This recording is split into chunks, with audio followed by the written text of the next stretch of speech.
Okey,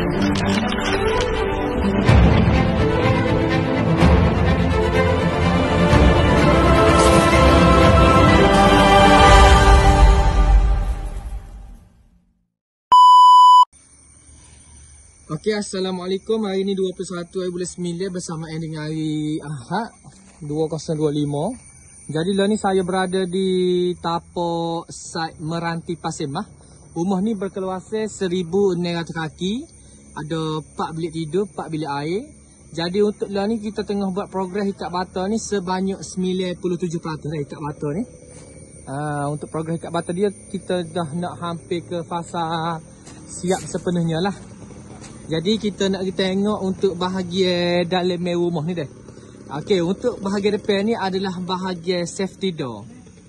Bahagian depan ni adalah bahagian safety door. Okey, dekat sini dia punya kawasan ruang tamu dia dah. Bahagian ruang tamu. So boleh nampak sini kita ikat bata ni memang sangat comel. Kita kata susu molek lah teratur. Ni bahagian ruang tamu, dekat sini bahagian ruang keluarga. Dia ada bahagian beranda lah sini. Ada beranda, ada sliding ni 8 kaki dah. Sliding dia. Okey, di sini adalah bilik master bedroom. Bilik master bedroom pun luas, masya-Allah. Memang sangat luas lah untuk bilik master bedroom dia ni. Untuk bilik master bedroom ni dia ada pula satu tandas sini dah. Tandas pun cukup luas juga untuk bahagian tandas ni. Mana kata selesa lah untuk kita nak buat air kecil, air besar tu selesa lah. Okey. Seterusnya bilik nombor 2 dah.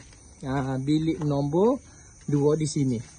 Bilik nombor 2 dia duduk sini, bilik nombor 2. Ada juga tandas dah. Ada juga tandas, dia pun sangat luas juga. Okey.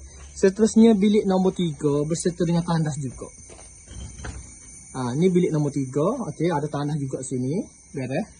Seterusnya kawasan bilik nombor 4. Tapi dia ada tandas dah. Ni bilik nombor 4 di sini.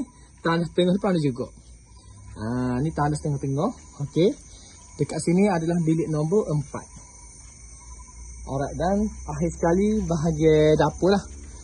Bahagian dapur ni kita akan ikat bata sini. Untuk bahagian dapur pun dia pakai pintu safety door juga bahagian belakang ni. So kita nak naik sini, kita nak ikat bata untuk buat chimney.